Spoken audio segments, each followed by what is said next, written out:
Coors Light side seats, the seats that actually fit us. We welcome in TSN hockey analyst Mike Johnson. Will sort of fit me. Mike, we were talking about this. I mean, we're tall guys. It's tough to be comfortable. Whenever I see Mike, I think back to the first girlfriend that I ever lived with. She had the biggest crush on you. Yeah, and my current wife lined up at a mall to get your autograph and picture. And when I told her you were going to be on tonight, she sent me heart emojis.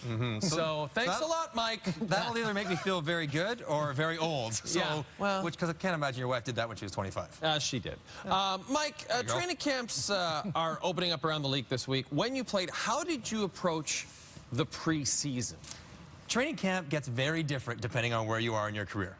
Like my first year, I was obviously very nervous, but so excited because every game you got to play in, $350.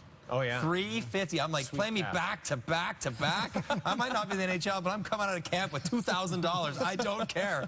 And then once you establish yourself in the NHL, you hate training camp. Right. Like you don't want to go to the games, like especially not the first week when all the young kids are running around and hitting everything and fighting everyone. You're like, let's just skip that first week, play in a couple games, try to make it out healthy. But yeah, your enthusiasm diminishes greatly as your career goes on. Leafs going to camp. They don't have a captain. Ask you two questions. If you had $50, who do you say that money would win you money by giving them the C, and who do you think should get the C? I'm going That made sense. Does that make sense? That was a poorly worded question, but I'll bail you out. I'm going $50 on nobody. I don't think $50 on nobody? Nobody's going to get the captaincy this year. Really? Nobody had it last year. They did very well. They seemed to find a way to play well, win games. The group with all the young players gelled nicely, which you have to do to be successful. It's going to go to Austin Matthews. At some point, it's going to go to Austin Matthews. Why not give it to him now? Why not just give it to him, let him grow into it? It's just his second year.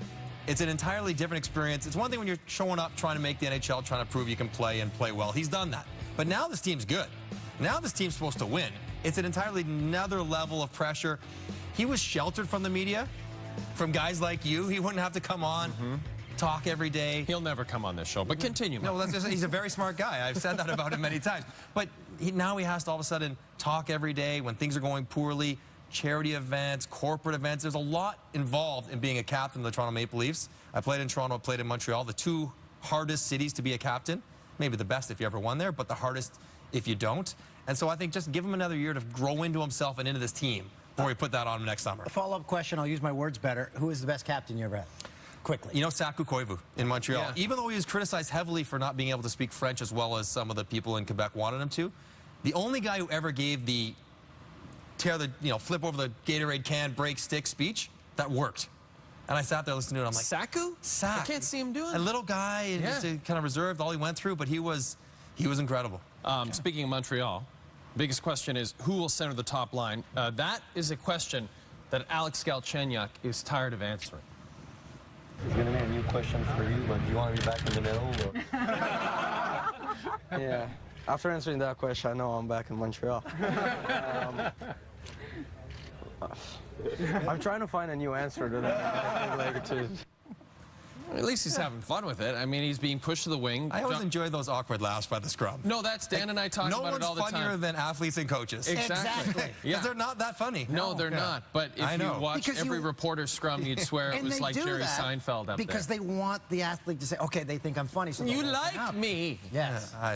That's what you do to me. It's disarming. True. For Galchenyuk, it's interesting because they've been looking for a center, maybe since Saku Koivu.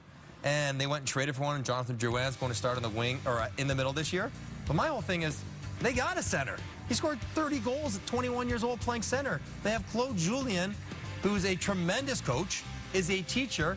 He's not going to turn into Guy Carbonneau, but he's going to be good enough. If center's the most important position, I just watch, I'm thinking, can't we figure it out with him? Like, if you have Drouin and him together, even better. What's wrong with having them both play center? Why can't you have them center two lines? Clearly, Montreal does not believe that Alex Galchenyuk has the maturity on the ice to do it as well as Claude Julien wants, which is surprising because it's not that hard to play center. It's not as easy to play wing. I played both, but it's not that hard. He's a talented guy. He played center in junior. He was drafted to be a center. It's always confused me. It seems like a nice problem to have two great centers. So you got your top two lines taken care of. And it's great that they can both play wing, but if you can go 1-2, those guys, and then maybe Phil Deneau the third line, there's your centerman for the next 5-7 years. Oh, It's a pretty good I setup. hope Claude is watching. Did you hear the humble brag? I played both. Hey, it's not I that did hard. it all. It's not that hard. That means I didn't have a set position. They're trying to find a spot for me.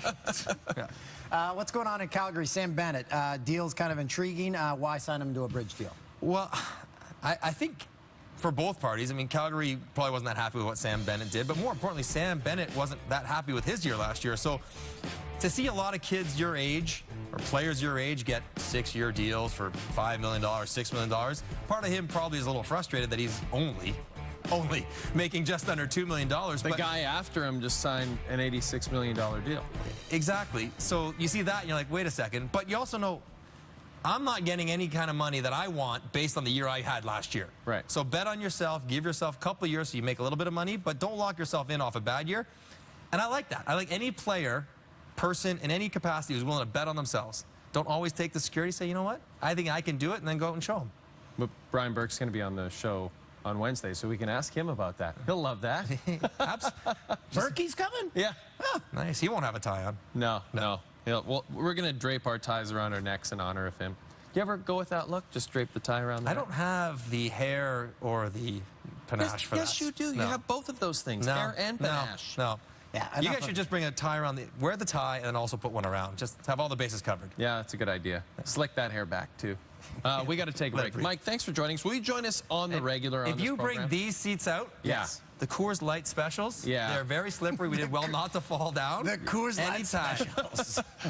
Coming up, a controversial top 10. Plenty of infighting about this one. It is the best base running adventures when we return on SportsCenter with Jay and Dan, presented by Tim Hortons.